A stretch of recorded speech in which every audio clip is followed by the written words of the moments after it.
اپنا سب کچھ اللہ تعالیٰ کے حوالے کر دے، وہ سب کو تمہارے حوالے کر دے گا۔ جسے کوئی مصیبت نہ پہنچے اس میں کوئی خوبی نہیں۔ بدگمانی تمام فوائد کو بند کر دیتی ہے۔ اللہ تعالیٰ کے دشمنوں کو راضی رکھنا عقل و دانش سے دور ہے۔ ظالم مظلوم کی دنیا بگاڑتا ہے اور اپنی عاقبت۔ موت کو یاد رکھنا نفس کے تمام امراض کی دوا ہے۔ غربت پر راضی رہنا بے انتہا ثواب کا معجب ہے۔ ابتدا کرنا تیرا کام ہے اور تکمیل کرنا اللہ تعالیٰ کا۔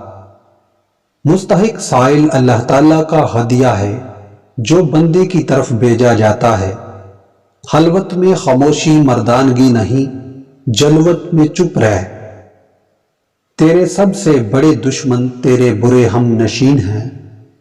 غیر ضروری بات کا جواب دینے سے بھی زبان کو بند رکھ۔ تو کوشش کر کہ گفتگو کا آغاز تیری طرف سے نہ ہوا کرے اور تیرا کلام جواب بنا کرے۔ تیرا کلام بتا دے گا تیرے دل میں کیا ہے۔ تیری غفلت کی نشانی اہل غفلت کے پاس بیٹھنا ہی ہے۔ اللہ تعالیٰ اور نبی علیہ الصلاۃ والسلام کی محبت فکر و فاقہ سے ملی جلی ہوتی ہے۔